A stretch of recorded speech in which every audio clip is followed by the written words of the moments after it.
Forgive me if you hear some noise in the background, because I'm doing a little bit of moving around a little bit in my outside on my patio studio. Maybe one day I'll show you what it looked like, but I'm a man of privacy. I believe in protecting myself and not telling it all, believe it or not. I know it comes to a surprise since I talk a lot, but not telling it all, not doing above and beyond. So I'm obligated to protect myself. I'm obligated to be obscured because you never know. There are, you'll be surprised. There are some people around your country who would, who has nothing else better to do but to cause trouble and get in your business, to backstab you, to try to steal from you, to try to bring a group of vigilantes to your door to steal your items. Or someone say, well, I know where that's at. Okay, I know where you are. I'm gonna meet you over there because I don't like you and I'm gonna cause some trouble. So you have to understand, and a lot of people, there are some people who will say, well, transparency is an important thing. It is to it, but you got to understand this. There's a time and a place for everything. That's wisdom. And that doesn't mean that you give your head to the chopping block for you to be scalpeled because you're a moron. Okay, it's almost like you go out there and you give everybody your bank account number. You know, that's really stupid because, you know, somebody, no matter how many people that you trust, somebody's going to use it to take from you, whether they know you or they do not know you. Okay, so I get some people, they say, well, why don't you put some videos up here? Why don't you show me some things that you do? You know, why don't you show me this and that? Well, I protect myself and I don't trust everybody. You understand? Trust is something that have to be earned. And the way America is going, the Westernized civilization, you might as well forget it. you might as well forget it. There's too many zombie-act thinking people. There's too many people who are desperate. There's too many with actually a broken life. And because their life is broken, they don't mind breaking yours. And they will break yours in one way or the other. But if you make it easier for them to do it, they will. Now, I want to talk to you frankly today. And it's funny how we use names and to describe something like cold turkey. Let's speak cold turkey. I'm going to speak frankly. Frankly is like boldly and directly to you. Very simple. So I think I'm going to do that right now while I'm rummaging around. And the reason why I could have waited before making this audio, but it was on my mind. And you're Neo. You're my best friend, and I care about you, your family, and your children. So I feel close to you where I can talk to you frankly. So frankly, I'm gonna tell you about something that happened to me yesterday, and it's an amazing thing, but I'm gonna share it with you. And I'm talking to you about it, Neo, because there are others who don't understand. There's others who are, their programming is so strong where they hate Morpheus. What I mean is they don't understand what Morpheus talks about when it comes to being mind washed, being indoctrinated, having struggles with understanding fact versus emotions versus the mindset that the churches of all kinds and all religions have put upon their own people. And so I got to break it down very frankly and very simple. And it may not be for you, but there are so many of them who, I know you watch cartoons like Looney Tunes. And in Looney Tunes, there's always a scene where there's Daffy Duck. Daffy Duck would do something stupid like put his fingers in a light socket. And it will jolt him so badly where when he's trying to speak, he's talking and he put his finger to his mouth where it's almost like this. Right? You put your index finger to your mouth and you start rubbing on your lips. And it sounds like you just basically a bumbling buffoon. That's what they mean in the cartoon. The cartoons are very unique. You'll be amazed what you can learn if you're sitting there and you're watching what children are laughing at in your adult mind. You will realize they're actually giving you a really realistic symbol of some mindless people, or people who are just unaware of their circumstances, or they do something stupid. The story of Tom and Jerry, the story of Bugs Bunny and the Hunter. Let's see what else. The Roadrunner. Then there's Go-Go Gadget. You have, of course, Go-Go Gadget was on a different channel, but it was still sort of an animation for children. But they show you some things. Coyote and the Roadrunner. It's just, when you watch it, you'll see all the senseless behavior that children laugh at, but in real life, adults do that, but they do it psychologically. They do it and they don't know it, and they're just sitting there flabbergasted with their own ignorance. But it's okay, because we make mistakes sometimes, and oftentimes we need to grow up. And this is going to actually go directly into the studies that I have for you today. And again, I'm just going to speak to you frankly from a normal human being to a normal human being. Although the stuff I talk about, you think I'm not a normal human being, but I'm struggling just like you. How about that? How about that?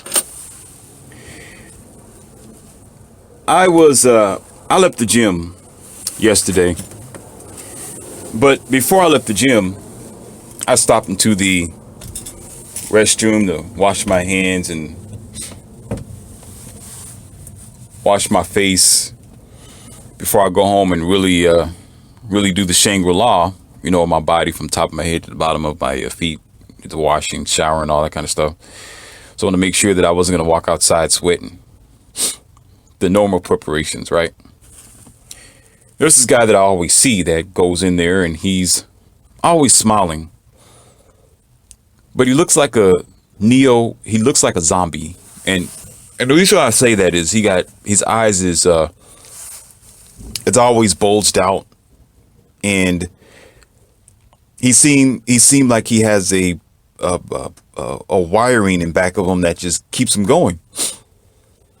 And he's just peppy. He's on the treadmill sometimes, and he's just walking. You know how you see, I think, what's this guy? I don't know who the comedian was. I don't know what his name was, but he used to always talk about how when there's a business white man and he's trying to walk from one location to the next and he got his back all erect. He's walking pretty fast and he's just like his humglum day chipper. How you doing, Bob? How you doing, Bill? Oh, it's a wonderful day. Here we are. Oh, man, it's just a little bit warm out here, but hey, we're going to make it happen, aren't we? Oh, that's right. Okay, cool. That's how we're going to do it. All right. High five. See you later at the golf course. And he's just walking with his straight back. That's not a cultural thing.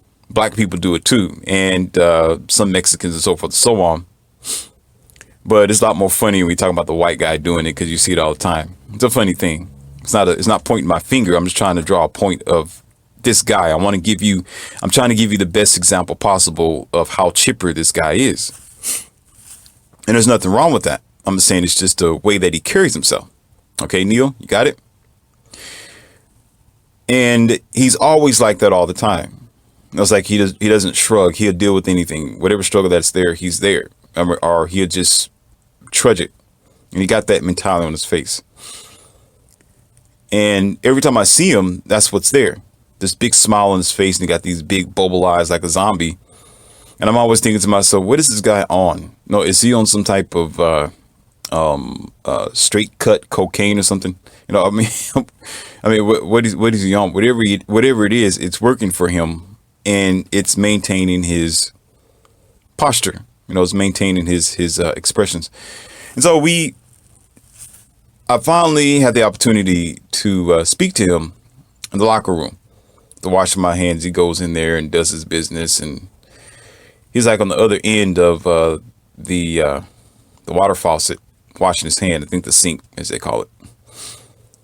And he says, hey, man, I see you every day over there. You pumping that iron, man. I be seeing you. Man, you be looking like you mad, but I know you all about your business, man. I'm like, yeah, that's what I do. I come in here and I harass the weights. I harass the weights, and I bend them, throw them, and I treat them like they're like they're toys. Say, man, you need to get into some what do you do profession, man? Are you a boxer? You do UFC, man? You bodybuilding and all that? Because I see you, man. You be impressive. I want to be like you. I'm like, oh, I appreciate it. I said, thank, because I'm a very modest guy. I hear it all the time. I hear people say that all the time, and it goes to one and not the other, because I don't want to get to my head. And oftentimes I don't see what they see. And I'm being honest with you. I'm telling you to your face. I mean, to your ear, Neo. I don't see what they see. I never do.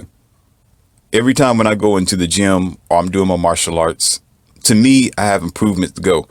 I'm doing more and more every day. I'm hurting the weights as if it's my enemy. And that's my space. It's my play zone. I go in there and all you hear is cling, cling, bang, boom, ba, ba, boom. King, king, king, king, king, boom, boom, boom, boom, ha, ha, ha, ha, boom, boom, boom. You're like, what's going on over there? This guy is on something. And then it's like that for a good hour, hour and a half. And then I leave because I put as much energy in it as possible.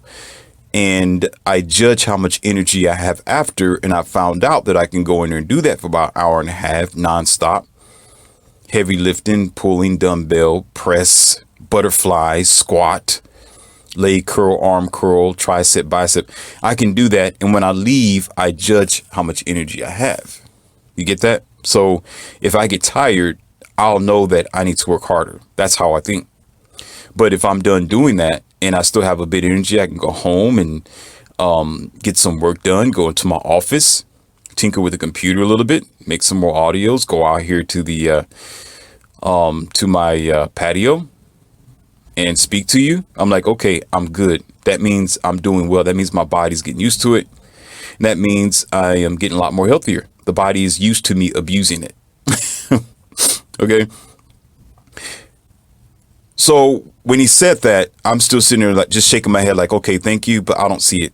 I don't see it. Man, you're a huge dude, man. You're a huge dude, man. What do you eat?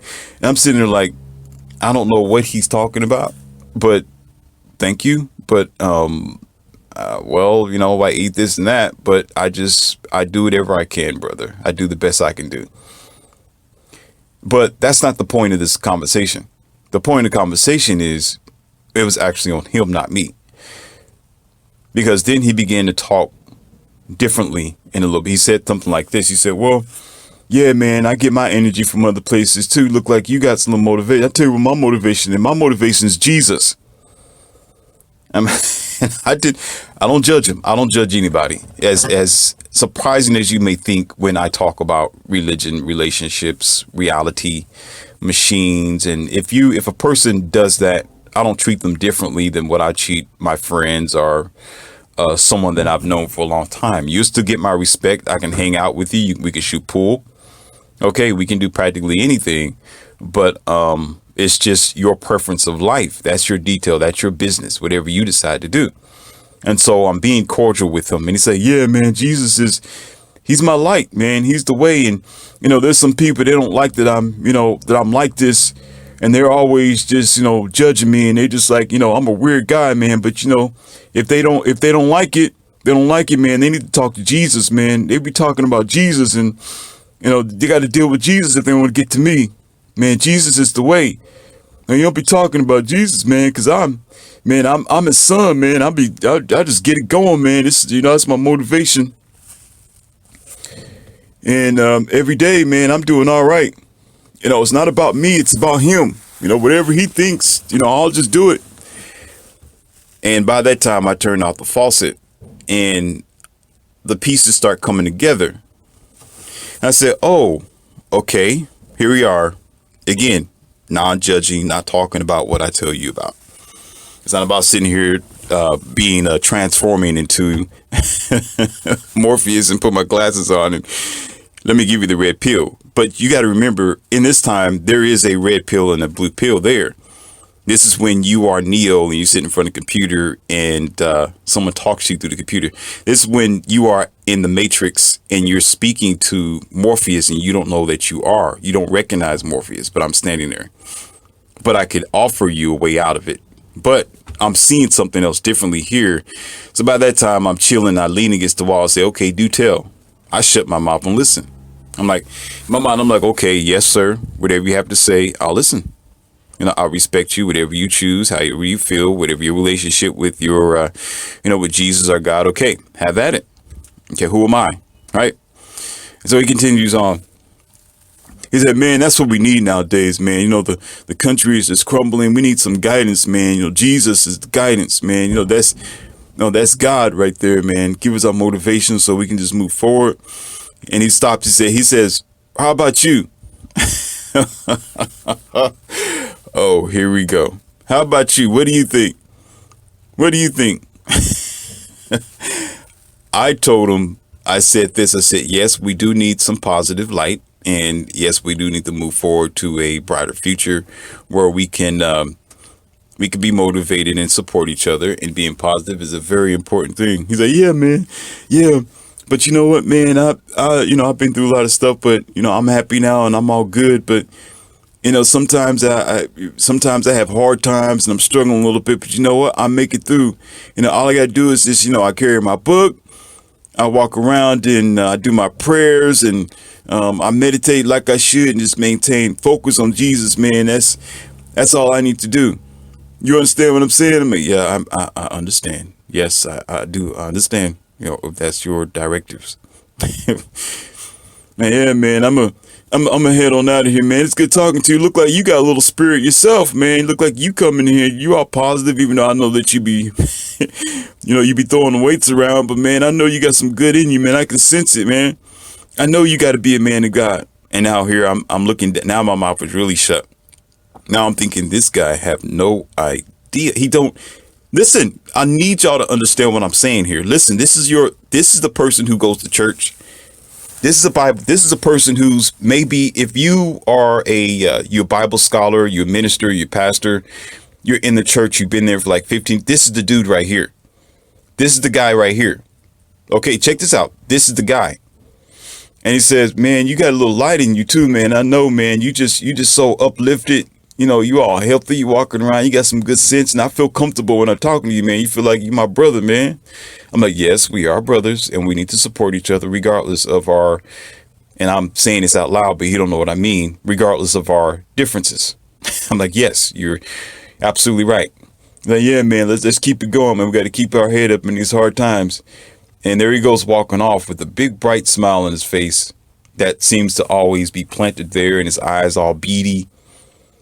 And as he explained as well, that people think that he's weird, or that he's kind of awkward because the way he carries himself. I mean, there's no woman prospects, and pretty much there's not a lot going on. Is what he explained and what he talked about, previously before that. But then he leaves, goes out of the locker room, and I'm just sitting there shaking my head, and I'm thinking, he has no idea. He has no idea what I teach and what I talk about, but yet he recognizes that there's some good inside me. He recognizes that there's some sort of positive energy. I guess that's okay. I guess that's fine. So I began to do a little thinking further as I left the gym, and I started to understand the way that I used to be years ago, Neo. That's why I'm speaking frankly to you. Once upon a time, I was like that. I want you to get what I'm telling you here. I was a happy guy too, and happiness was easy. It was easy to say that God's going to work it out, or for some people they say Jesus is going to work it out. I need you to understand that I'm not trying to attack you, Neo, or the other Neos in my classroom. Because I guess you don't know who I am. Let me go ahead and tell you. Here I am, Leon C, aka Morpheus. And you are in the Academy of Wildman. While you are here, we dive into the rabbit hole. We talk about things other people don't like talking about. And we may be the minority compared to the majority. So being hated is normal. Getting hate comments is normal. Getting a saint of all kinds and all religions trying to come through here and challenge us is normal, actually. No, actually, I expect that. I expect for someone to say, Morpheus, you are the devil. Morpheus, you are misleading people. Morpheus, you don't know what you're talking about. Morpheus, that's not the right story. Morpheus, that's not true. I expect that. I really do. When you think, let's switch places for a moment. No matter what you believe or what you think about or what culture you are. Check this out for a moment, okay? Let's say that you go into a town, and let's treat this like M&Ms. The whole town is made of blue M&Ms. All of them are blue, every last person. Besides, let's just say a couple of them are yellow, just a few, not a lot. You come into town from the opposite end of the town. You yourself, you are a yellow M&M. And everyone else is blue. No different than if you go into a tribe, if you go into a town, if you go into a city, or you go into a different culture, or the old days, you go into somebody's huts. You know, you are you're outsider. You go into an Indian camp, or you go into an African camp. You go into a Caucasian camp, or you walk into a how about this? This is funny. Okay, you're a black guy. You walk into a group of white KKK members. Okay, literally standing there with their robe on and nothing but whiteness there and sheets. You know, you're in the wrong place. You know, you got everything there tells you that they don't like you, but you walk into it. Or the reverse. You know, you're a white guy and you walk into this all black hood neighborhood that's known to hate your color, to hate white people. And there's lots of violence there, and you've seen it, you heard it on the news, and you know you don't belong there. You know you're from somewhere else in a different side of town with your people or your kind, and you go over there and all you see is black faces. And the moment you go into town, you realize everybody's looking at you and you wish your car was tinted. Okay, and you got to walk down the let's say, for example, the apartments. And you're walking down the apartments and there's nobody there. You're the only person who's white in the whole entire block. Okay, it's like that. So listen, when we're having this conversation, it's like that. That's just real. That's what I'm talking about. Frankly, that's just what it is. You're not going to be like, oh, I understand. Yes, I get it. Yeah, you're right. Oh, yeah. No. It's going to be more like, what the hell are you talking about? Like, who are you? Where are you coming from? Like, where do you get this information from? Who you think you are? Like, more like, like I get sometimes. Like I told you about the minister who got in my face, right? The minister. And he was supposed to be a God-loving minister. Listen to this. He was supposed to be someone who was a representative of your God. You listen, Christians and the religious, supposed to be a representative of what you believe in. Supposed to be kind, long, patient, long suffering, understanding, right? He gets in my face. Nobody's Morpheus but Jesus. You're not more. Who you think you are calling yourself Morpheus? Listen, again, he don't know my story. He don't know, and some of you don't know, I did not give myself that title. Everyone else gave it to me. People gave it to me. I did not plant myself Morpheus. I'm not taking up the mantelpiece. I didn't say I'm going to create a YouTube channel and call myself Morpheus. No, people said you are Morpheus because you are waking up people's eyes. I love what you're talking about. For now on, Mr. C, I'm going to call you Morpheus. I like that. You should use that. Okay. And it kept going on and on and on and on. So here I am honoring my people. I honor my followers. I honor those who I have inspired. You understand? He don't know that. But yet here he is, a minister, your favorite pastors and ministers. But listen, when they're not on, I'm telling you right now, when they're not on the pulpit, when they're not in your face pretending with their robe to be this nice God representative person, when you see them at the grocery store or somewhere else, okay, they are a totally different person. They will show you the true colors that they are. They will.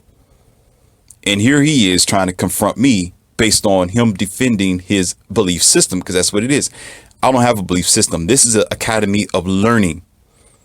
This is academy of wowmen to resolve our ignorance here that we have in our current. This is to raise up the truth and to set you free. Theirs is a hope and peace system.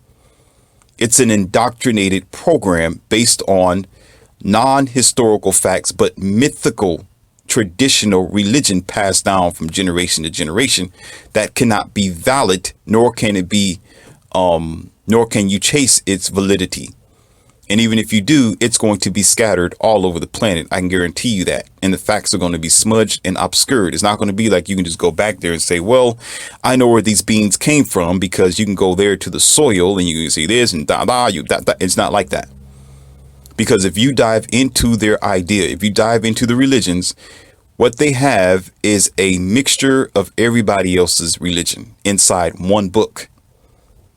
Inside one book, you got stuff coming from Africa, which is in Egypt. You got some coming from Europe. You got some coming from you got some coming from the Caucasus. Don't go there. You got it coming from everywhere, and then say, here it is. This is a one-way track mind that I'm going to give to you. That's a system, ladies and gentlemen. That's a system. Now, I'm speaking frankly to you. If you can't handle it, well, what do I always say? What do I always say? Get out. The door is open for you. And when you go out the door, when you walk out of this door of my Academy of Wildmen, I want you to turn around and look at those big double doors. What does it say in front of it? No sloths allowed. So if you're on the other side, you're there for a reason. Okay. I can't make it more simple than that. I can't. When you argue, whenever I get someone who's like, Morpheus, you wrong, I'm going to debate you. I'm going to put this in the comment box. I'm coming after you. Let me email you my guff. Guess what they get in return? This is what they get.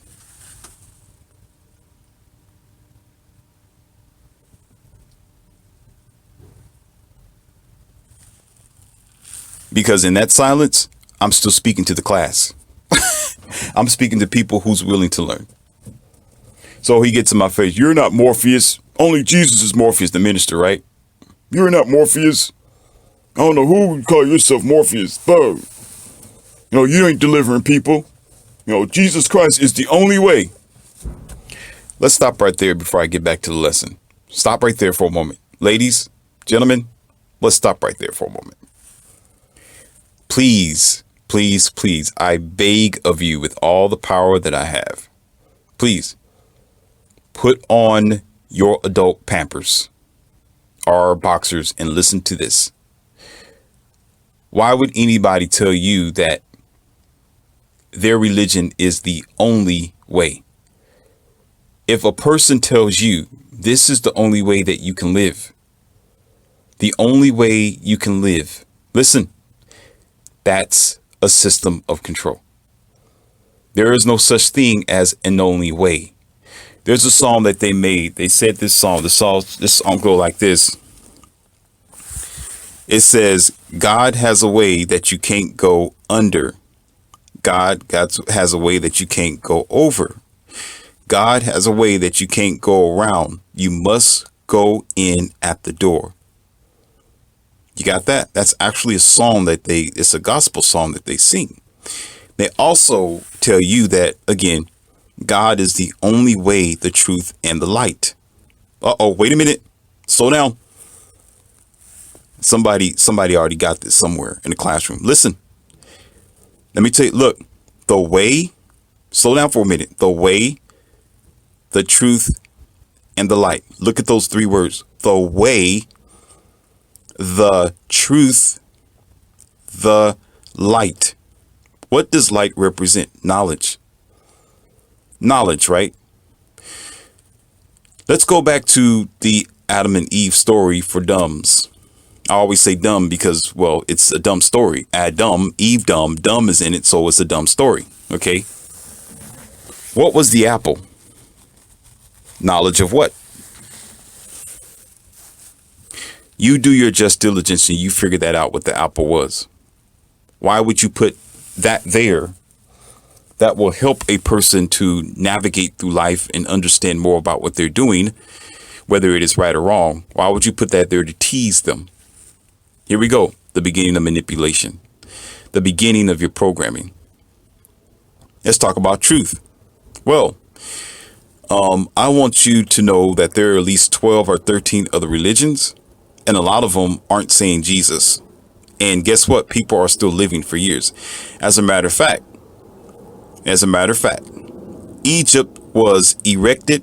Egypt was functioning. Egypt had people working on the pyramids. Egypt had people that lived quite well for many of years, and they knew nothing about the gossip of, let me see if I can throw something at y'all that y'all already know. Yahshua. Okay. You see, I didn't say gospel. I say gossip of Yahshua. They knew nothing about what happened in Adam and Eve dumb days for dumb children who never grew up. They knew nothing about it. But guess what? Some of you never asked the question as to how did they exist for so many years without your book made from Johann Gutenberg or a printing press from somewhere when it was created. You got to remember the gossip wasn't then. That came way after. But you know what? Your pyramids have been sitting there for I'm not going to say decades, for an awfully long time. I'm not even going to say the time frame, because I could be wrong now, because so many years have passed since my recent studies. I've learned these facts several years ago, and it blew my mind. And I've spoken about it. I just lost track of how long it really was and how long it's been sitting there. Way before when you say Gesture was walking on water. As a matter of fact, Gesture did not exist in that time. Mind blowing, isn't it? But yet y'all walk around talking about the beginning was the Word was God, the Word was with God. No, the beginning was a hieroglyph. The beginning, ladies and gentlemen, was symbols. It was scribbles. It was pictures. And mind you, they were very talented as well. Not words. Words is the fall of your intelligence. Words is a more debased, actually a worse form of communication than symbology, than physical expression, than not needing words, but being able to speak with each other physically, mentally. If you don't understand that, I made an audio called Symbology of Communication. You need to go there, my classroom. If you don't understand what I'm saying now, that's your fault, because you don't want to dig into it. Just like you do your Google, you go look into your glove compartment to see the manual of your car to figure out what's going on. Check out that audio and you can figure out what I am talking about here. Unless you already know. That's why I tell you, you need to go to first grade first in my academy, which means my first audios, my other audios before you come here. All right.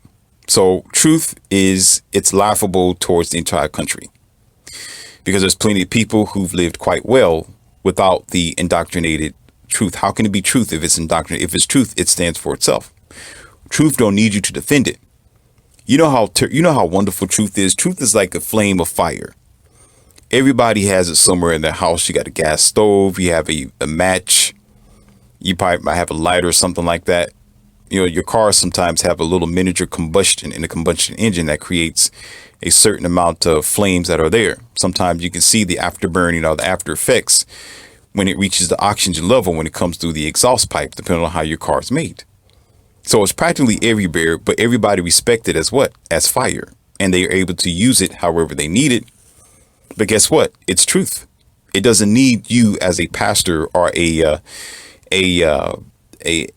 pilfer of tithing and offering and a person's consciousness, which that's what they steal when they're in the church. When you're sitting there listening, they take your consciousness away and give you subliminal misdirection, and you don't know it while you're sitting there. They open up your black box of the back of your unconsciousness and put stuff in it while you are just willing to give up everything else that you have and your time. You understand? So therefore, when we talk about truth, it's laughable. It's very much laughable, because truth don't need you to defend it. It don't. It really don't. Because it's going to stand up for itself. It's going to speak for itself, and it's going to be accurate all the way across the board.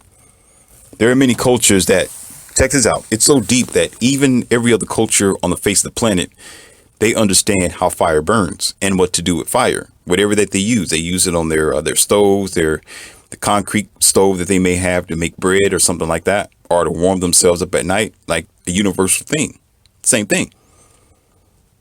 And they don't have to argue with it. There's no debate behind it. You don't see people debating how fire burns. They just know it's dangerous and it can burn. It's so simple as that. But yet, why could you have this thing that can be diced up and manipulated? Nobody's dumb enough not to believe that fire burns. You ain't gonna see no ignorant idiot that's gonna stand there and say, well, I don't know what you talking about. Fire don't burn, and they jump right into it. Just think about that. It's almost like when you hear people say, well, my religion is better than yours. My facts is more truthful than your facts. I don't have to believe in what you believe in. When they walk away from it, that's no different than jumping in fire. There's no different than stepping on the fire and saying, no, it's not true.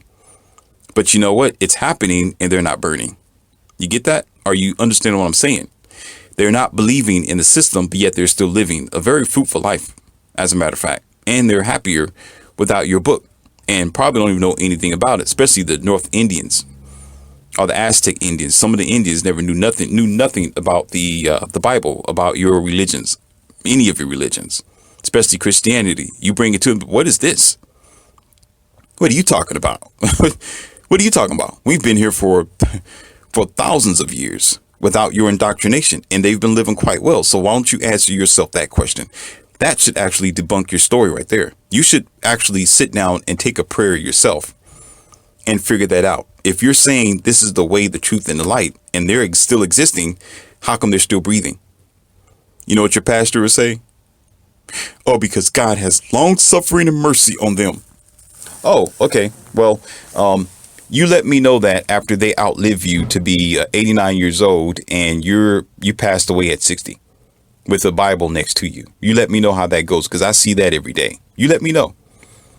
You let me know how that goes when they're eating berries and healthy food and they're living quite well, even though they're not as popular or well off like America is, but they're doing quite well. You let me know how that goes when you're living like an automaton and a zombie and never live your life to the fullest, but they are, and know everything about nature that you don't know of. You let me know how that goes. Okay? It's not about grace or mercy. They're living their life as nature directed them to do, not indoctrination. The Westernized civilization is all about being indoctrinated.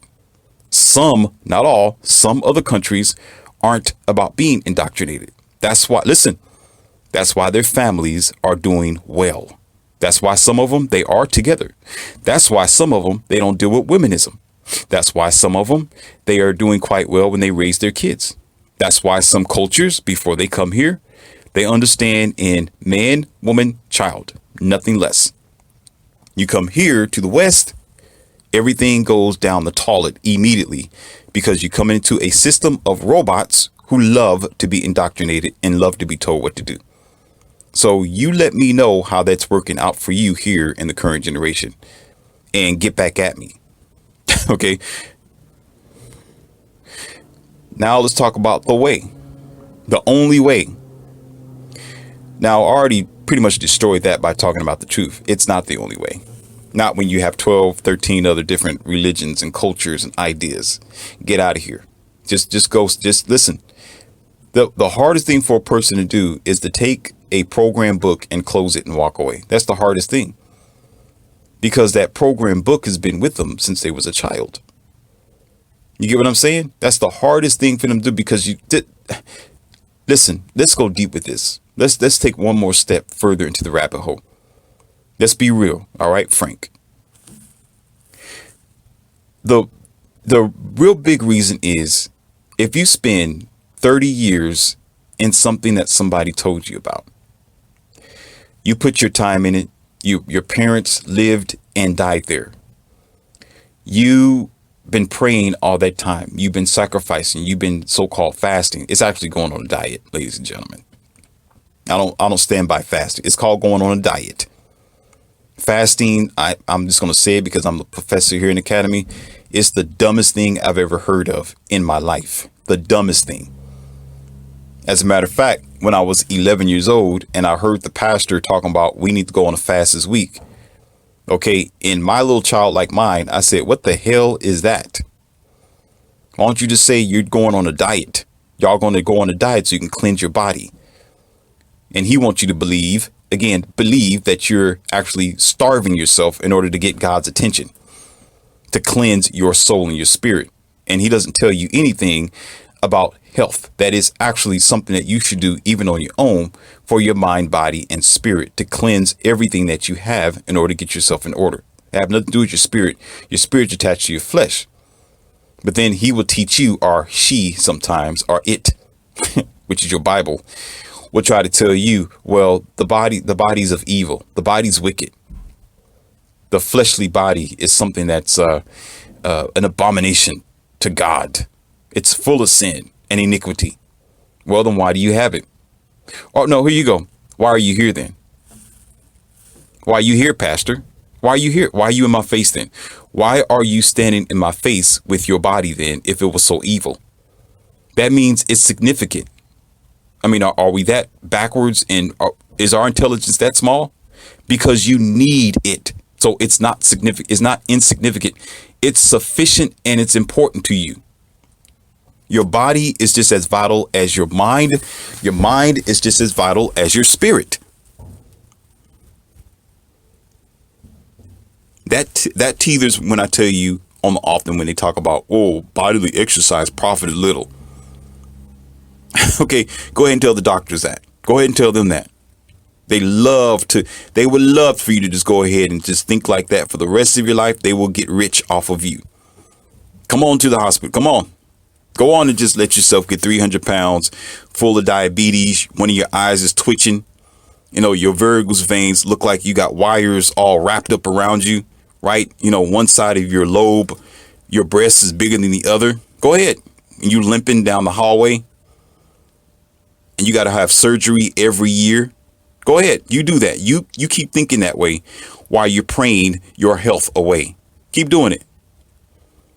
And I can guarantee that's just about a guarantee right there. Almost a promise that I don't even have to say. You can figure it out for yourself. Keep saying bodily exercise profits little. It profits a lot. It is essential to your existence while you are here. It's your car that you need to take care of while you're in the land of the living, buddy.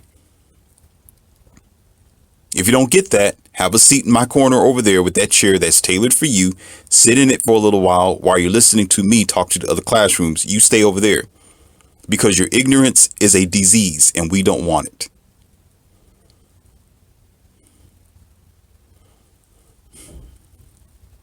Frankly speaking. So let's flip this page over to my gentleman who I'm speaking to. And why is this so significant, ladies and gentlemen? Why is this significant? Because it was easy for me to be as happy as him so many years ago. I was that person who would sit back and say, well, God's going to cover it all. Jesus got it handled. Whatever struggle that I go to or go through, it's going to be, well, there's going to be some grace. There's going to be some mercy. God's going to step in and protect me and help me and so forth and so on. Okay. But as I told you in my other audio, I got an audio and it may be before this one or after this, but it's here. It's called God is Not God. I know for some of you that's like, wow, Morpheus, I can't believe you just said that. No, check that audio out. And you're going to understand, again, another reference of what I'm talking about. God is not God. There's a lot in that. That's the title, but there's so much more into the context of that, or contents.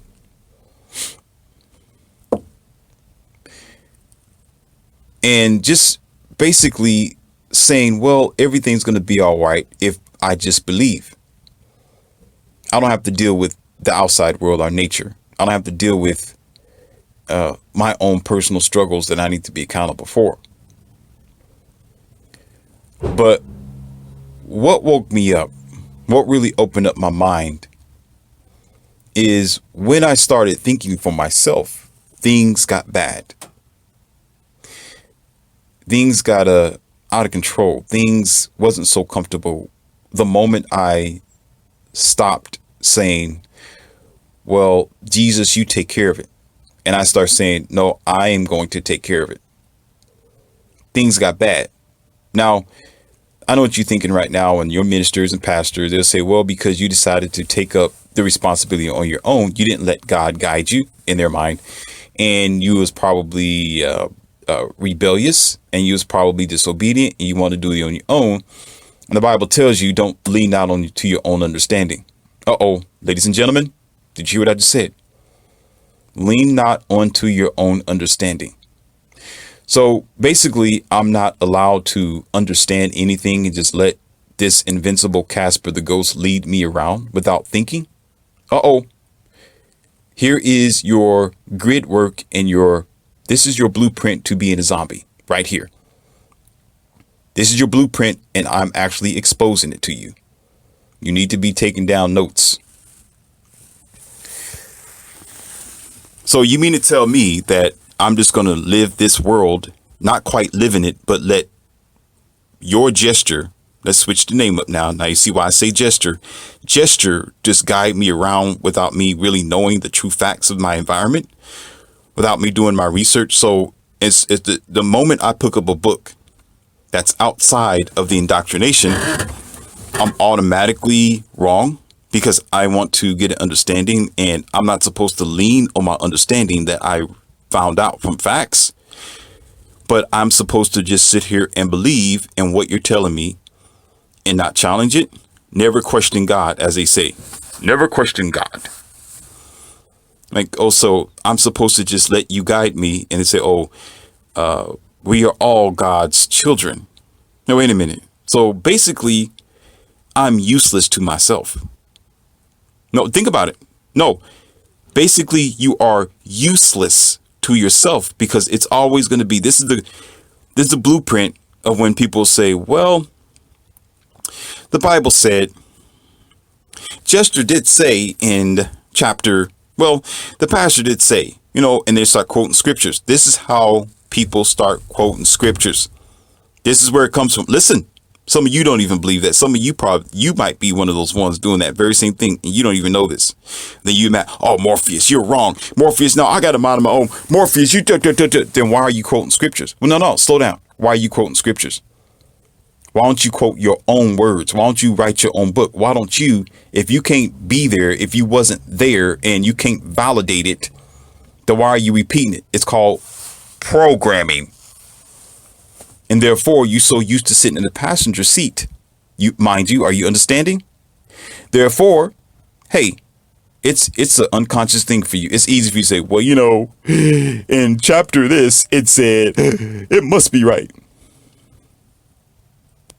And you still, this is the advanced version. That's the advanced version of not thinking for yourself. It's the advanced version because it's called excuses. It's still called cognitive dissident because you're still not understanding.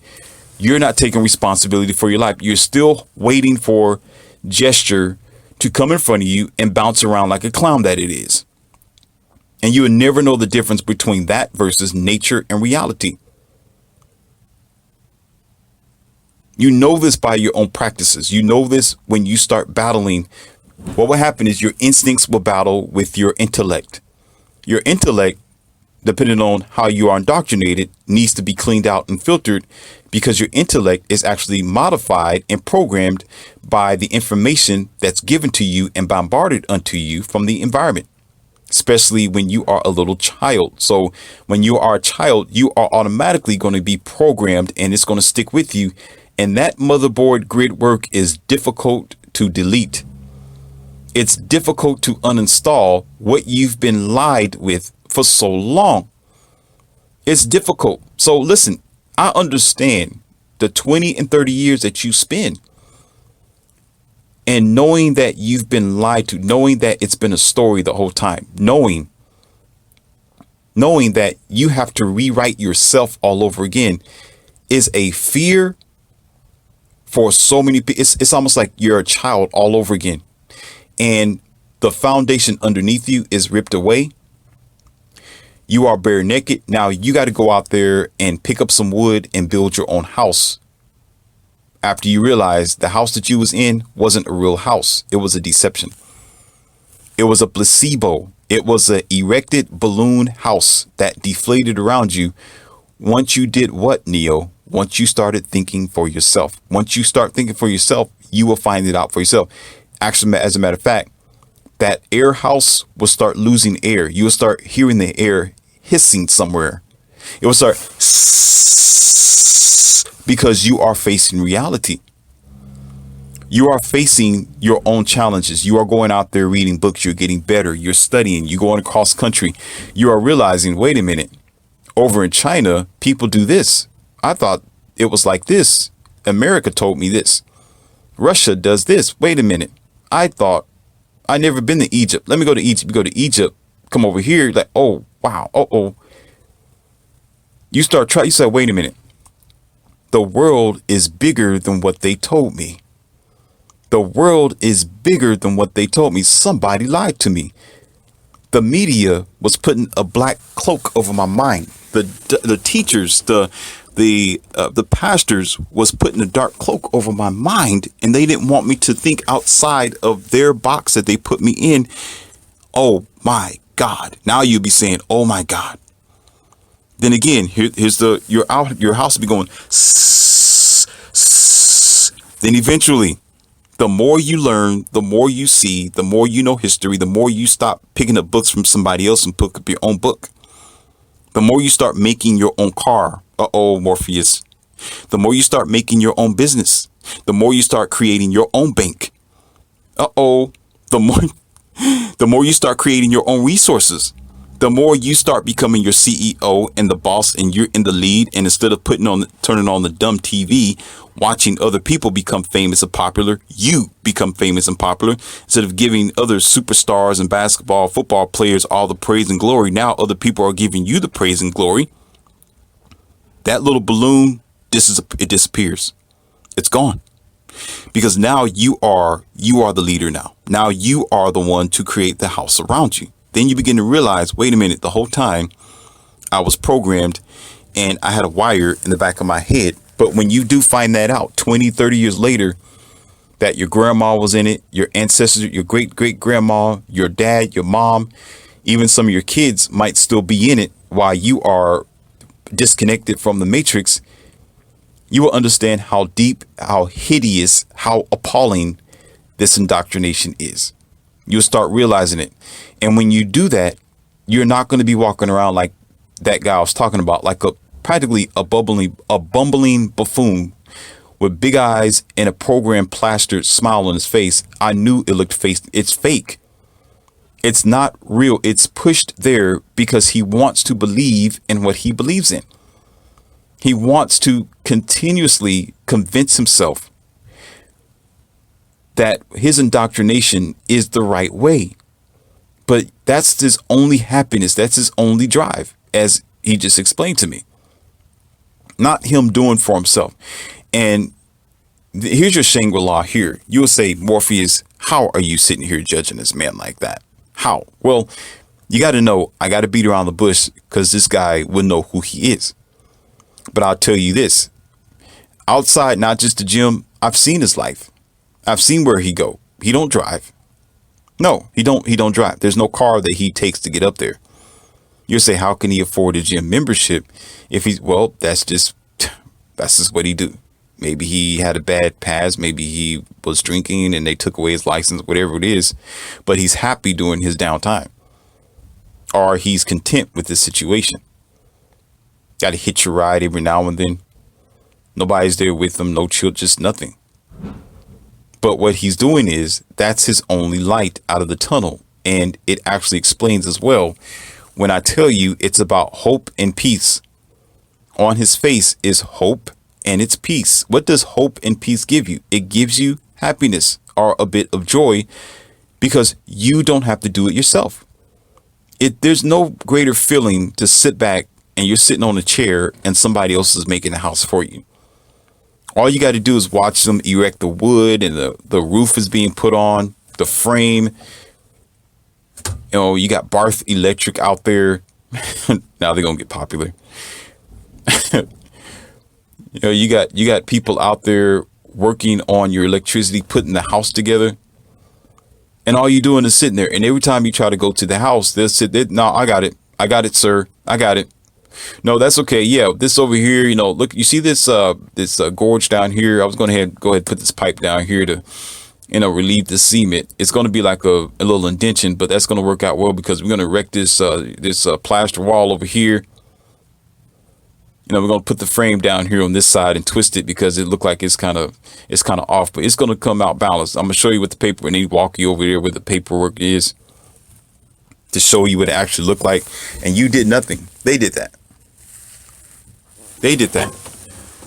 So while you're sitting there, somebody else is doing the labor. Somebody else is, as what the church wants you to believe, making the way for you, creating your heaven, creating a paradise for you when you're done with this world.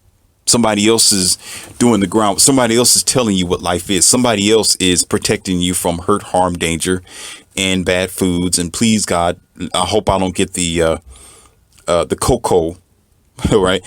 Y'all saying all this. You're saying all this, but yet you're not understanding that in order to avoid those things, don't take your prayer or God. It takes you being physically active. It takes you washing your hands, wearing your mask, providing healthy food for yourself, doing your research, going to the gym, going for long walks, leaving those vax alone. Stop always medicating yourself. Stop listening to what everything the media say. It takes you being physically active in order to provide for yourself. But you know what? The reason why, and I brought it to your attention already, and I don't think you got it. Because sometimes I'll jab and hit you and you don't even know you knocked out until I tell you you knocked out. Until I'm saying, hey, wake up. I'm like, wake up, and hit you with a towel and you're on the ground, right? And you're looking at the ceiling or the sky. You're like, what happened? You didn't even know you got hit. The arm was that fast. You're like, what happened? I already told you and you don't get it. Like, oh, Morpheus, what? Yeah, I'm going in today. I'm going deep today. I hit you with a left hook. You didn't see it coming. Now you waking up.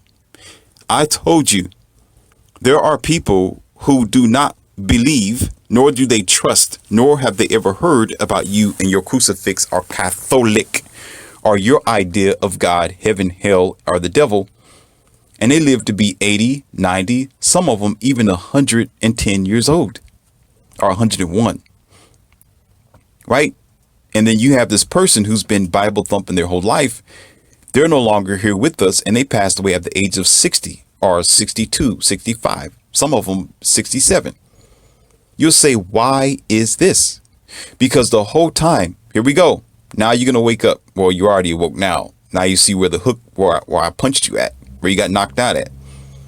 The whole time they was holding the Bible next to them, not a scientific book, not a physician book, not a book of reality. They wasn't holding books from the library. They wasn't spending their time on Sunday morning from 9 to 3 o'clock, doing some research about what they're eating and what they can do to make themselves better.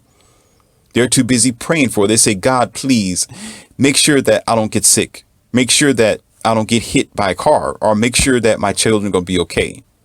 Make sure that when I bite into this fish, this bone is going to be lodged in my throat. They will say that. But information can avoid you from doing that. Information can tell you what you can avoid. Information will tell you what is good to eat, how many fish, what fish got bone here and there, how you can better take care of your kids, what you are doing to and for your kids, and how you can avoid getting hit by a car by practicing the proper traffic safety. You understand? All that stuff is knowledge that's been given unto these people. But because when you're sitting there a zombie, when you're walking around, your eyes beady or big as catfish or a deer in headlights, and you've got this plastered program smile on your face, you're a zombie. You're a zombie. You may be happy, but you're losing your life. You may be happy, but you're losing out on your consciousness. You may be happy, but you are so delusional, you don't realize life is not going to be happy all the time. It's not easy, and it's not good all the time being the one putting the drywall up, taking the drills and the Black & Decker, putting it where it needs to be. drilling the holes. It's not easy when you got to take the hammer and you got to bang that nail in there. It's not easy sometimes, and you sweating, and it's in the middle of summer. It's about 90 degrees, 100, and you out there with your shirt off and the radio playing, right? Y'all see them. Y'all see who I'm talking. Y'all see the roofers. You see the construction workers. It's not easy sometimes. And guess what? When you look at them, look how they're dressed. They got a hard hat on. They got heavy Dickie pants on. Now Dickie's going to be making money. Now they get more popular. Dickie pants on. Carhartts all over the place. Carhartt too. These big Dickie shoes. They got all kind of heavy gear, right? Their arms is plastered with the remnants of the drywall. A little bit of paint is on them when they're doing some painting on the other sides of the building while they're doing some wiring. Some like splash on them. The wall's still wet. You know, things happen, right? Concrete all on their boot, all to create what? A reality for themselves, to create life, to create reality, to deal with reality the way that it is and not let somebody else deal with it for you or make it for you. It's not easy doing that. But you know what? The results is fast. The results is when you sit in the house, you can say, I made this. When you're sitting there, you can say, this is my reality. When you sit there, you're saying, yeah, this is mine. And I'm going to hit you with something at the end. I'm going to give you another uppercut. I'm going to give you a Mike Tyson uppercut. And actually, I just did. You didn't get it. Okay? I'm going to let you know that right now. You didn't get it. If you didn't catch it, I just gave you a Mike Tyson uppercut. And it was so fast. It was Mike Tyson and Bruce Lee all at one time. That's a dangerous combination. And I just did it. But I'm going to tell you what it is in a minute. All right? So you sitting there. You're sitting in the house and you're like, man, this is what I built. This is what I built. And you're sitting there, you're smelling the fresh. There's nothing better. You're like, God, I can't believe these stairs. And everybody come to you. Oh, I like this. You have your homecoming open house, right? Better Home magazine. Now they're going to get some more information and attention now. Better Home magazine. And you're like, wow. And now you're getting recognition. And when somebody asks you, who built this house? I did. Whoa, really? Yep. Or you can say, yep, I was part of the crew. We're all out here night and day. And you know, when you hear somebody working on a house, all you hear is the hammer. That's all you hear. All you hear is cling, clang. That's all you ever hear.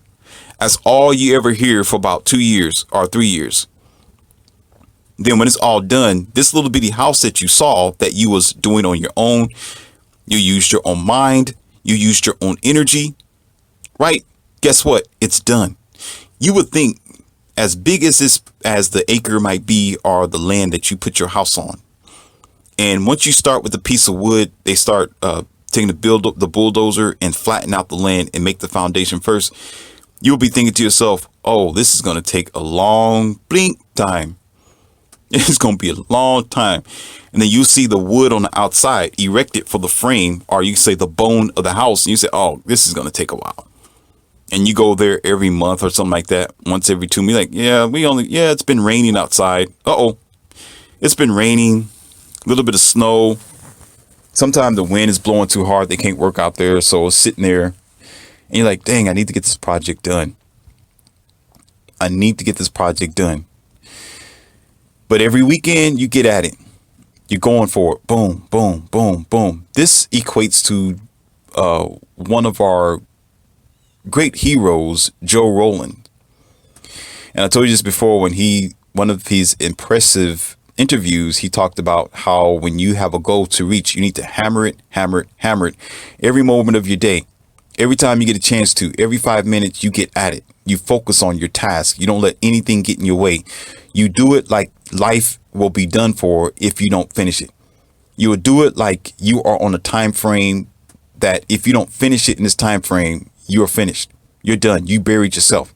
Do it like your life depends on it. That's what he was talking about. And it was very inspirational. And he helped me with a lot of things I need to do as well. So it's the same here. You're doing that. You're applying that principle. I'm going to hit at it. Boom, boom, climb. Pop, pop, pop, pop, pop. Every weekend. Every time you get a chance from work. As soon as you get home from work, you're there. early in the morning, you stop by there to check on it, and you're building yourself up. You're building what you know life is. You're building your tailored experience. You're actually being the man and woman that you're supposed to be. You are being your best self. You aren't letting anybody tell you what to do. You're not being misguided because you made it. You know the foundation. You know what's between the walls. You know what is made out of. You know how thick the attic is and how greatly sealed it is. So nobody can lie to you. You can't be a sheep. You're no longer a common human. Now you become an advanced human, in which I want you to be. Now you on the third tier. If you follow one of my other audios, you know what I'm talking about. You're the third tier now. You're not the average human. Now you are an advanced human now at this point. Nobody can come to you and try to throw a Bible in your face. You know, you are a sinner. You'd be like, you know what? Send yourself out of here. Send yourself out of here. That's what you need to do. Send yourself out of here and get off of my property real fast before I get the blower out of the back door. And you're not going to want to see that. My buddy right there will send you out faster than myself. Get going. You're a sinner. You know, God said what? I'm doing this. What are you talking about? Who said? I'm the one did the work. I put the schematic down here and I'm standing on what I built. Get out of here. Get gone. Get out of my face. The cognitive dissonant or the programming that your pastor or your church will give you in this situation, you know what their fight back is? Their return, their extra fist back at you at this situation when they want to combat you, to try to program you, to put you back into the matrix. You know what they'll say? Well, God gave you the strength to do so. God gave you grace to do so. God made this day sunny for you. God made the wind so you can do so. So you need to be thankful. It wasn't you that did it. It was God. And you should be sitting down thinking, okay, here we go. You'll be sitting out. Wait a minute. If I did not build this house for myself, who else would? Wait a minute. If I sat down and said, and I just prayed for it, oh God, I need this house built. Can you build this house? Right? And you did nothing about it. You wasn't active. You wasn't trying to come up with a schematic or a plan. You just kept hoping, praying, and wishing it would never be there. It won't be there. Forget it. Are you going to have to go to a wishing program, try to get somebody to give you some money, somebody to help you, right? Or some rich person to feel sorry for you. Okay, I'll build this house for this person over here or something. But it's possible with kind people. I already told you, we're gods. We are the ones who can make dreams come true if we want to. You understand? We can say that, yes, it don't have to take God to do it. It can take a kind heart. Somebody can pull out their funds and say, you know what? Oh, you want this dream car? Okay. Let me blindfold you one day and make you think that you lost your job. Let me make you think that you're getting ready to, your house is being foreclosed and you're out of here. You got to go bankrupt. And then open up your eyes and say, here you go. What? Blow your mind. We can do that. We have the power to. It's not some invincible Casper the Ghost. If you want to add that into this frank knowledge that we have today. But let's get back to this story of the house, the builder. So then you start doing it on your own. You start doing your energy. You start putting the paperwork together and you start being physically active. Right. But at the end, it was still you that did it. You decided to breathe in the air. You'll say, oh, you're not giving God credit. No. I'm going to give you a Shangri-La at the end. Just be careful. Be careful with your thinking right now, because Morpheus always know how to get around you before you even open up your mouth. I know the game already. So you're not giving yourself credit the whole time, but yet you're the one who's getting up in the morning. You're the motivated one. You're doing all that you can to make it happen. You're the one who's putting your back forward into it, your time, your money, your energy. And the whole time you'll say, oh, well, God gave me the energy. Well, you know what? Sit yourself down, because there's been plenty of people that did the same thing and didn't finish the project. It rained. It stormed. There was a hurricane. They lost their money. They lost their job. Something happened with the project where the ground wasn't good enough. So don't go there. It's not legitimate and it's not logic. The fact is, God exists but not in the way that you have been taught. You understand? Because God is nature. And yes, you could say that the winds, the waters, and things that provided for you is an essence of God. You can say that, but you still need to give yourself credit, not be a pack mule and a child for the rest of your life, needing to hold on to somebody else. You do deserve to give yourself credit. You do deserve to say, well, I did this. Good job. I'm proud of myself. I'm glad. Because you have to learn how to love yourself. Nobody else is going to do it. If you're sitting there, if you're waiting for somebody to say, good job, then you are looking for validation. If you're waiting for somebody to say, oh, God, you're so curvy. And oh, look at you. Look at your body. How'd you do that? Then you're looking for validation. You understand? Like the guy who was standing there in the locker room. He was sitting there giving me praise. Oh, look at you, muscle builder. You must be on steroids, man. But you know what? You great. Bah, bah, bah. It went through one ear and out the other because I wasn't looking for validation. I'm not looking for validation. I'm looking for validation for myself. You understand? I can care less, but you know, you look good, man. You should go into, you should really put yourself in the magazine, man. People need to see you. Like, no. That's fine. I'm waiting when I look in the mirror and I'm like, you know what? I like that. That's where I want it to be. Then I'll be okay. I want my own validation, not yours. I don't need yours. Yours is thank you. I appreciate it. You know, but you know what? No, I'm waiting for me to say that I am comfortable with where I am. Now, I'm going to reveal the towel to you while you wipe your forehead and wake you up again, as you got left hooked and you didn't see it.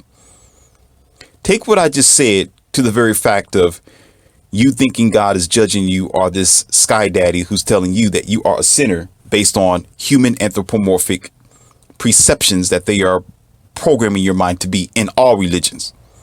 Yeah, I said it, in all religions. You understand? To try to tell you that you are insignificant and that you need to be guided because you are just a following peon and that you always do wrong. And therefore, should you decide to think for yourself, should you decide to say, well, I don't want to walk around like some wind-up doll. I want to face my reality and I want to know what I'm dealing with. I want to put my fingers in the soil of my garden.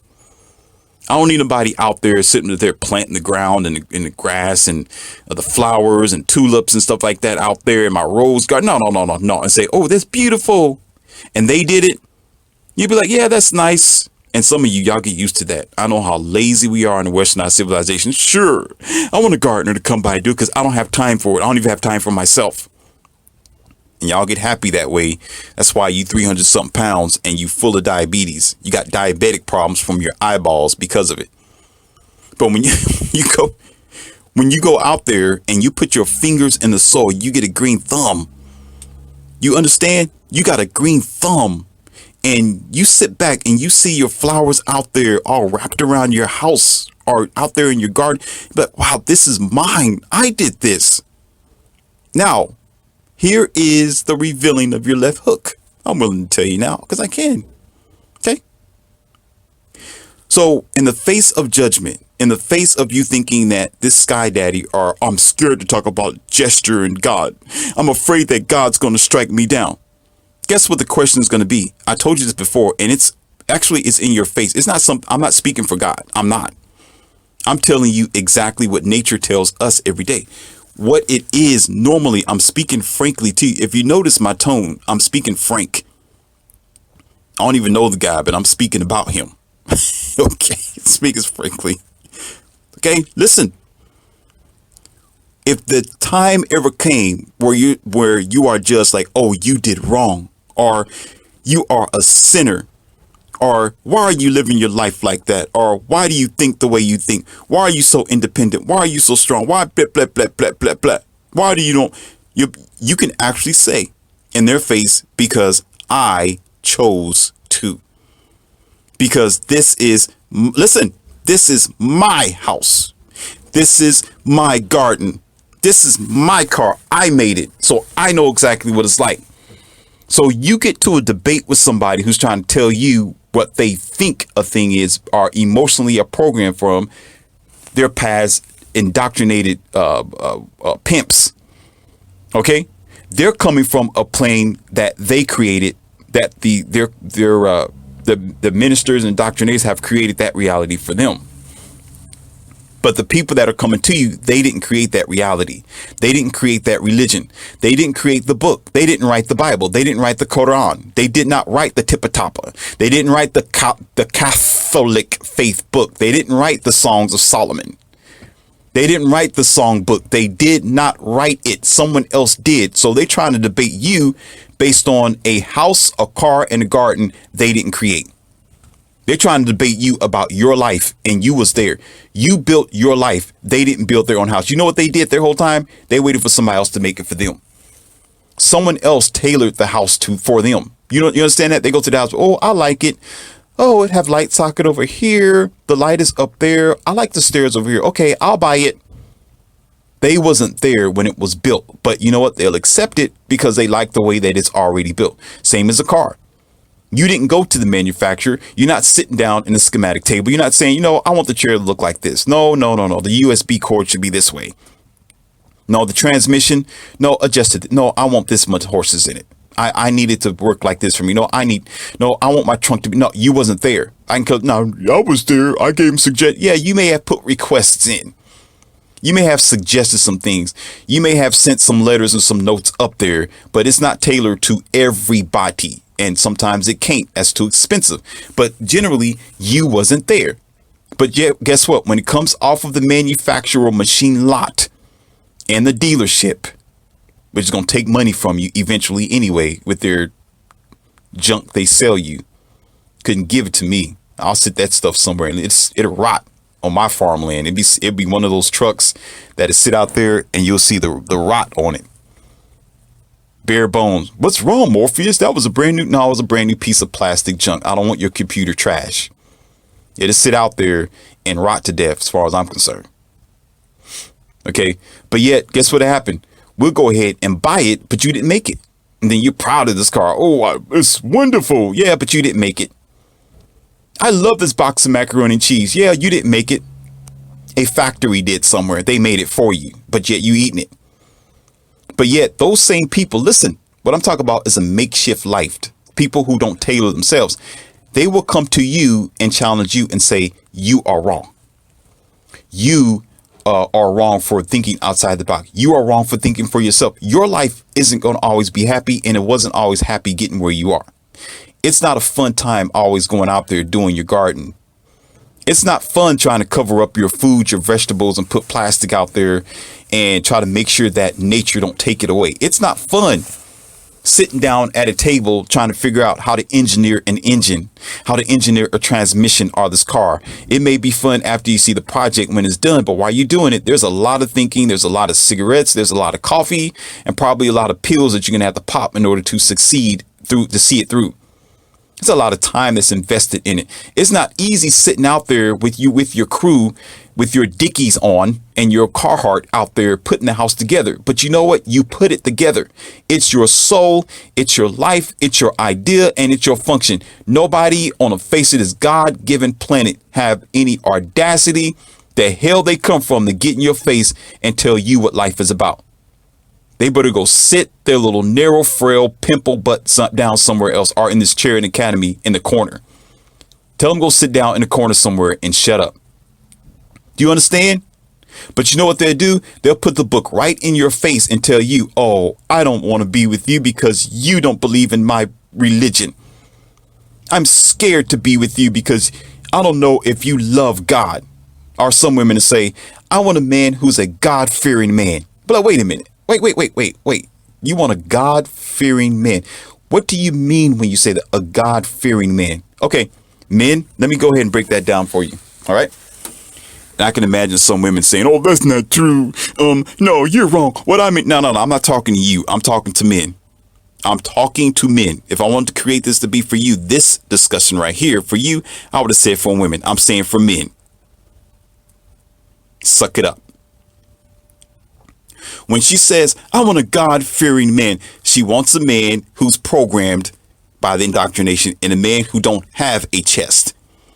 She wants a man who's unsure. She wants a man who's willing to go with the program and the system that's been provided for you, not tailored for you. not tailored for your success. It's been tailored for your downfall. It's been tailored to put a rope around your neck. It's been tailored to put a wire behind your neck. It's been tailored to put chains around your ankles. Therefore, if she find out that you are a God-fearing man, guess what? You're going to apply to every rule that she's going to throw at you as well. That's why. You get that? I know that this uppercut do not feel well. I know it don't. I know it don't. But hey, I got to deliver it. I got to deliver it. A God-fearing man. If you are a man, listen, if you are a man, you should not be fearing anything. The word fear should never be in your vocabulary. When somebody comes to me and say, oh, that was a scary event. I know you were scared. To me, that's offensive. For alpha male, for an alpha male, and sometimes they don't know it, but I'll glare at them with the lion like eyes and it start glistening. They'll say, I know you were scared, and I know they mean right, and they don't know what they don't know what they say because they're a programmed person. And they'll say, oh, I was so scared. I know you were scared. I know you were scared. Once you scared, and I'll turn and look at them and I'll say real slow, I'll say, scared is not the word that I would use. It's more like concerned. It's more like I'm cautious. Men are cautious. Red pill alpha men are just cautious or concerned, not scared. They don't use the word fear. I'm fearful. Oh, I was so scared. If you say you scared, you are a beta. You are a blue pill beta. And I don't even want to be around you. You go to your boys' circle and you stay there. Don't come over here where the alphas are. You won't survive. You will not survive. You should not fear being yourself. Did you see why you got the uppercut?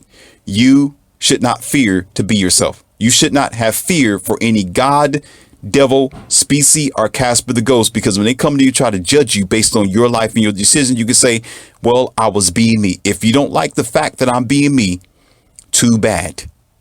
I was created this way. This is what I chose to do as well. I use my time and my energy to appreciate my materials and my research. If you don't like it, well, God or Jester or Monkey, Donkey, Casper the Ghost or Invincible Thumbsucker. Okay, suck it up. That is your problem, not mine. I did as I was supposed to do for myself towards my life. Nobody else is going to do it. Nobody else is going to bring me to salvation but myself. Life brings me to the water. Actually, nature brings me to the pond of water. It is up to me to drink. I don't need you dipping your dirty, rusted cup down in the water and trying to feed me from this cup that everybody else done drink from. And try to tell me, oh, this cup, when you drink from this, it's going to last for the rest of your life forever. You will never get thirsty again. I'll be the first person to pretend like I'm going to drink the cup. I'll splash it out of my hand and make sure that the water hits you in the process while the cup is running down the front of your shirt. To come tell me some dumb stuff like that. You make your own cup, you make your own way, and you dig your own bridge. And you build your bridge. You're going to have to dig because there's materials you're going to have to dig up out of the ground. And you make it happen, and then you cross over it. Once you cross over that bridge, the wires in the back of your neck is broken. And then guess what? You're going to see exactly what I'm talking about. Then you'll see people walking around like that. Oh, I love Jester. Hallelujah. And they're sitting with a big programmed smile on their face and big beady eyes. You'll be like, this dude is a zombie. They are a zombie because when you are building your own life, it's not a happy time. You're not going to be walking around all chipper. You're going to be a little stoic. You're going to be straightforward. You're going to be a little serious. All the jokes and the comedies is put aside. Yeah, you'll laugh every now and then if you watch something that's funny. But when you get some time, you're going to be like, no, I'm serious. I need to get this done. I'm focusing on what I need to do. I met I had some friends years ago who was just about like that, but they weren't as religious as that person was. And I call these people goofy. Goofy. You know, like when you in your college days, high school days, freshman year of college, you're joking around every now and then. You may drink every now and then, have a beer, have a certain kind of liquor, maybe some flippy flappy, something to smoke on, and everything is fun. You just giggly gaggly. This is so fun. Falling out in different places.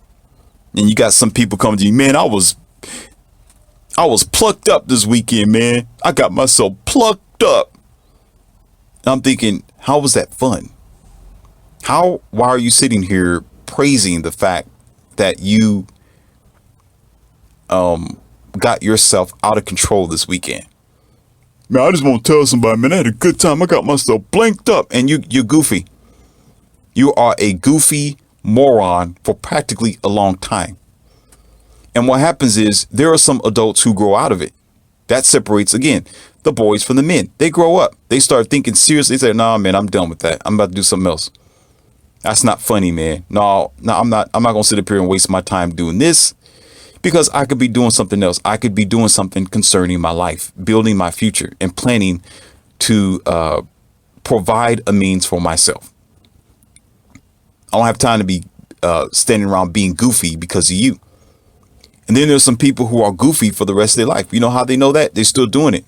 They're still doing the flip flap. They're still doing the drinking. They're still going around rolling up something and blowing it because they can't blow them. I ain't gonna say that. They can't find justification anywhere else. Okay? They can't. They can't find them. So they don't have no center source. They still goofy. They're not taking life seriously. And they take away their life when they have to depend on other sources to do for them. And those sources are usually drug infected items.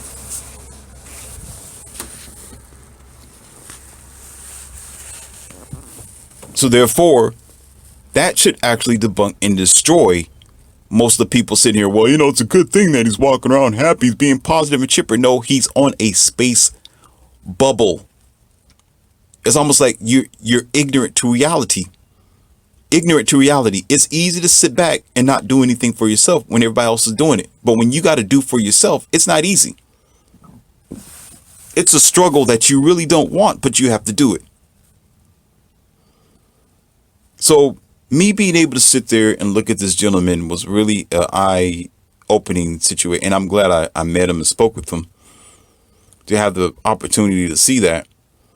And as you have already been taught or told, what he said about me. That, well, you know, you must have some good inside you. You're a very positive guy and you're very motivating, and it's good to be around you because you have good energy. So you should be asking yourself a question, your own, when you think about other people who don't believe in your idea of indoctrination because you want to be programmed and put your head in the bread box. There are people who can still be good people. They're still living beings. They still listen. They still have a soul, and they are still positive. And I know y'all don't like this. They still have the favor of God, which is nature and the universe. That's why they still live longer than you. While you're struggling on your knees trying to figure out who you are, what you want to do with their life. They already know what they want to do with their life. You know what they want to do? Live it. You know what you do when you're on your knees and you're waiting for the pastor and the minister to tell you what to do? You know what you're doing? You're waiting to live. You actually wanted somebody to live your life for you. Uh-oh. Did you just hear what I just said?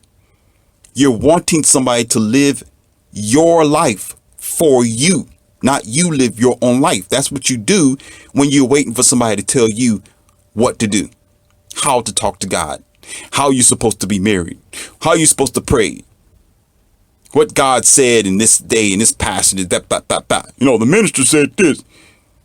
Oh, the Catholic Church, you know, the priest was like, yo, he was speaking real good, man. I did that. And you sitting there, an automaton.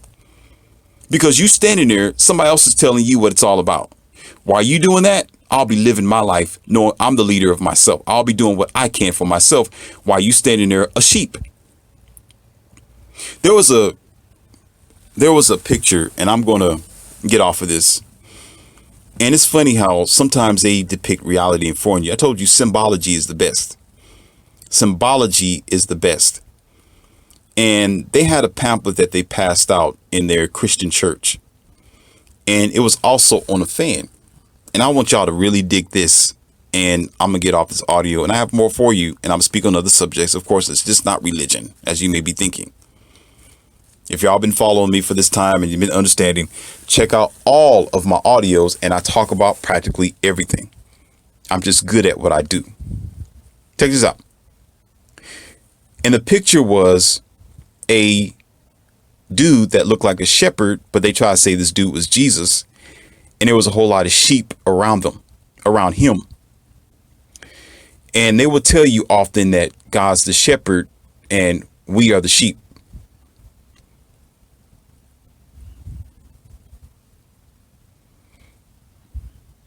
Y'all didn't get that. So I put the moment of silence right there on purpose. Just let you catch up with what I'm saying. I wanted to actually sink home for a minute. Sink home. I wanted to marinate in your mind that we are the sheep. You're the sheep. They had a fan.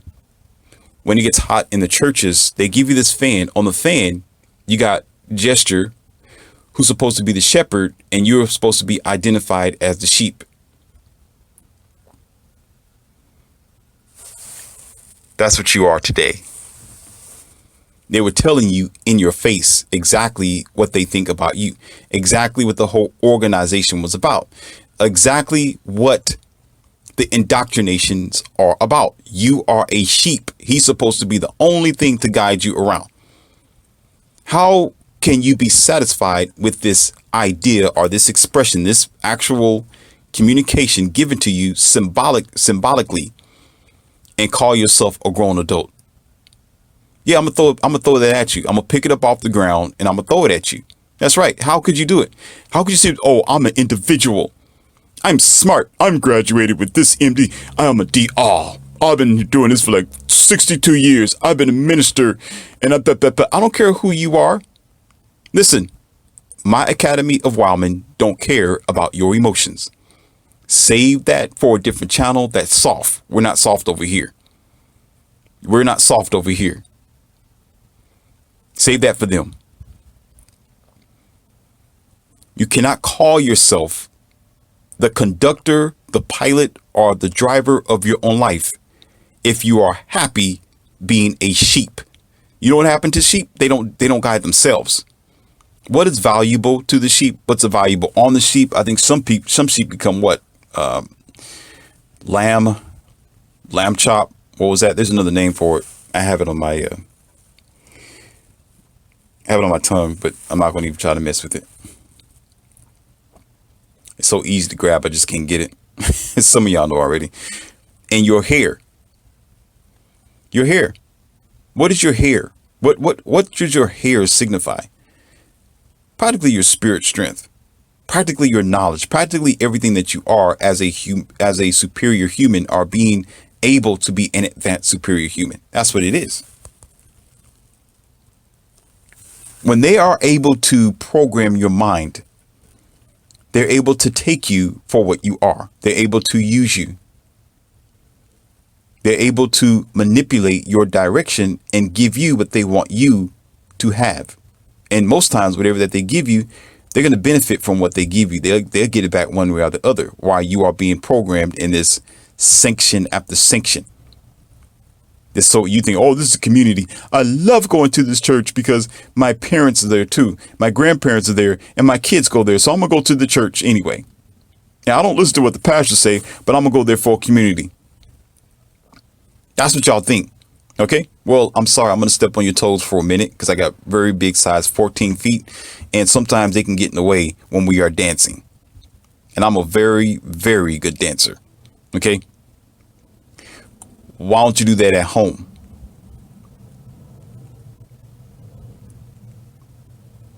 Why do you have to go to some programmed indoctrination in order to come together as a family?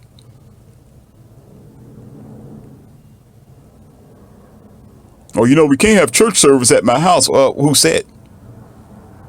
Bring your whole family over there. Family reunion every Sunday. Let's sit down. Let's talk about what we believe in. No, man, I want to go to church. I got other people I need to see there. Okay, so you're not going there to learn anything. You're actually going there to what do you call that? What do they say? Congregate. Fellowship. Am I saying there's anything wrong with fellowship? No. But you know why all that's there available for you? What happens in this circle? I really want somebody to get this answer. I'm really dependent on you to figure this answer out. You should know this by now. You should know this by now. Emotional attachment.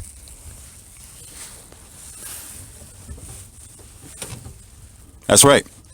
Emotional attachment. This is why I tell you often, that's what's there. It's emotional. It makes you feel a certain way, while it's making you feel good a certain way and giving you peace and hope that you can actually provide for yourself if you start driving your own car, right? The only things that make a pillow comfortable, just like I talked about in the audio I just referred you to, God is not God. In there, I talked about how they give you a pillow while you are falling down. This is why years ago, and some of them now, the people who are usually going to congregate in the church, guess what? They are older people. They are elder people. They are young people. Oh man, Morpheus, no. Because guess what? Some young people, they're living their lives. Sometimes they'll dip in the church and they'll dip out for a couple of years, then they come back, they'll dip out. They're living their life. They're doing what they're supposed to do. They just don't know it. The older people, the reason why they're there, they don't have too many good years left. You don't want to know why? They need answers. They're running to the church because what? They are scared of what? They're at fear for the world that's getting ready to be ripped away from them. That's right. That's why sometimes they'll live their whole life in, I'm speaking the gospel here, gossip. Speaking of the gossip, what do they say? Basically like this. They live their whole life all the way up to 50 as a sinner. Then because their body starts ailing them, because the doctors say, I can't help you because this cancer is taking hold of you and you're going to have to go through radiation and chemotherapy, and we have to do some surgery. It's going to cost you. Now you're scared. Now you're shaking in your boots. Now you're like, oh God, help me. Here's fear and scared. Oh God, help me. Help me. Well, what would you doing the whole time? Oh God, help me. And then where do you go? You run to the church. Some people say if you're scared, go to church. That's what they mean. If you're scared, little guy, go to church. And they do. And guess how old they're sitting there? They're the ones with the old crease suit on. You know, they look like your grandpa, grandma. They're old, look, wide hats on. It's especially terrible in the black community. I'm sorry, but I got to go. I have to. No. Let me take that back. I'm alpha. I don't apologize. I'm gonna go there. That's just what I do. You know, no, I'm not gonna be soft with you. I'm not gonna be soft with you. I can't. It's been too many years. It's been too long, and we are too ignorant for that. You know, sometimes it's time to just forget about trying to wake you up. Wake up. Time to wake up. No. I can't do you like that. I'm gonna take a jug of water while you laying. I'm gonna splash on your face. Oh, more if you do that, man. We're gonna be fighting. I wish you would. I wish you would. Go ahead. No. Go ahead. Do it. So I'm gonna I will pay you to do it. Go ahead and jump. Go ahead. Nobody has ever seen my fly swatter. You never seen it. And you probably never will when it happens. Go ahead. When I speak to you, I'm a splash some water and wake you up because we've been sleeping for too long. We are a dead sleeping species today.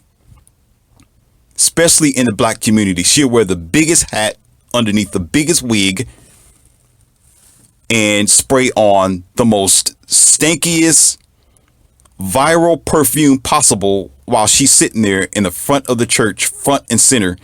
And you got this older guy with this old suit on, acting like looked like he's already in a mortuary, bald head, flipping through his Bible, tight pants, polished shoes like he's in the military somewhere, attentive when they could have been doing that their whole life. The only reason why they're there is because time is running out. It's tick tock, tick tock, tick tock, and they know it.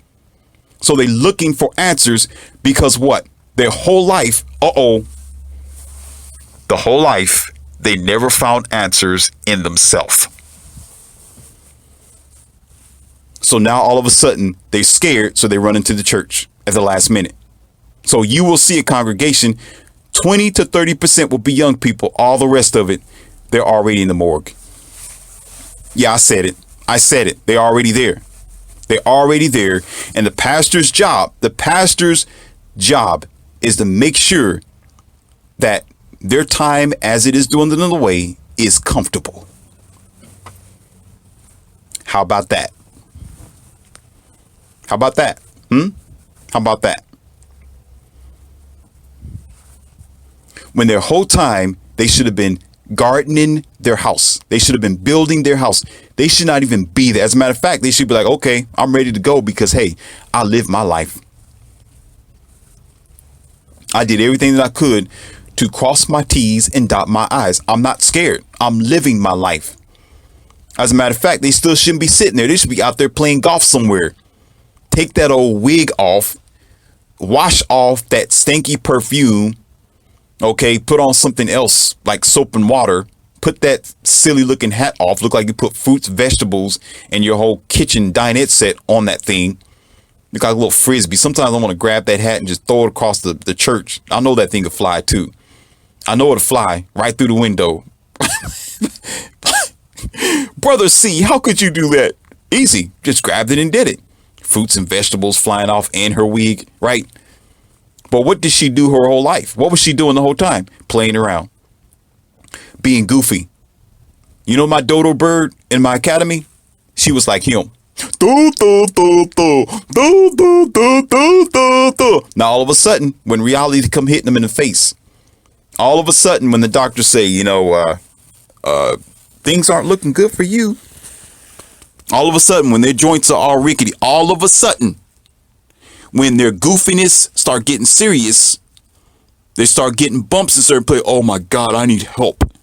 When the whole time from the age of wisdom or the age of knowledge or the age of getting a chance to learn something by a wise person, whoever that might be, who've installed it to them, however age they are, that's when they should start living their life, doing the best that they can for themselves. Therefore, there's no regrets.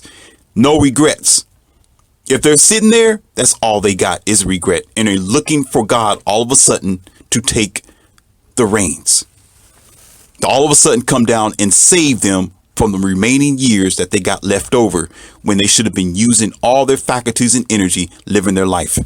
And guess what they'll do to you? Try to make you do the same thing. While they're going down, they're putting the Bible in your face. Son, you better get your life right because God is coming soon. And don't be a sinner because, that's the path of death. No, what he's saying is when they say don't be a sinner, don't think for yourself. Don't go out here and be successful because they think money is the root of all evil. No, ignorance is the root of all ignorance. Being uneducated is the root of all ignorance. Not knowing yourself or being educated about yourself is the ultimate root of all evil. And you're being evil by trying to preach people or tell people that that's evil. Meaning that going out there living your life is evil. Being a sinner is evil. No such thing as sin. I just gut punched you there too. Oh, you mean we're not? No, you're not a sinner. You are a human being. You're not a sinner. You are a human being. That baby wasn't born in sin. That baby was born in humanity.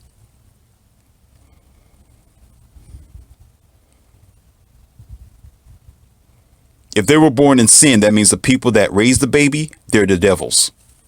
That means if that baby was born in sin, that means that baby was born around devils and that baby is in hell because they're around two morons. How about that? Yeah, I said it. I said it. And you want to know how they try to change the church around? By putting youthful people in there with music, with hip hop gospel. That's right. Hip hop gospel. Funny looking organ players. Funny looking drum players. looking all funny, big eyes, big head, big lips, beating on the drums. Well, you have the opportunity to do it too, son. Look how he's flipping the drum. Now the son is all fascinated by the drum set, not even thinking about what the pastor's saying. But guess what? It's going straight through his subconsciousness. And when he gets older, he'll never question what was being said to him while he's walking around like an automaton, a zombie. I'm happy because I don't think. I'm happy because I don't do for myself. Other people do. I'm happy because I'm in the passenger seat of my own car. That's why he was happy. That's why he was happy. And I knew it. You said, well, how come you don't want to? No. It's not up to me to break his happiness. It's not up to me to break his happiness. That's not up to me. It's not up to me to judge. I don't judge. It's not up to me to point my finger. When you are ready, you ask for the red pill. As a matter of fact, that's how I operate. When I'm speaking to people, nothing comes out of my mouth. But the moment they ask a question, oh, what about this? I'm like, you want to know? Do you really want to know? Okay, I'll tell you what. If you take this red pill, I don't have to finish. Y'all know where I'm getting ready to go here. Okay? You know where I'm going with this. That's up to them after that. If you don't ask no questions and you want to be bubbly and ignorant and goofy doofy, okay, I ain't going to mess with you. Because if I try to give you the red pill, you're going to choke to death, just like Neo. You're going to be choking all over the place with anger, mad, disgruntled. Oh, Morpheus is evil. Bah, bah, bah. I can't handle it. Oh, this is dude, man. What are you talking about, man? This too stupid, man. These devils are out here. Then you got these churches nowadays, the religious groups, they saying, oh, we're being persecuted. People are attacking us. People are trying. People are trying. I am a victim. I am a victim. Victim.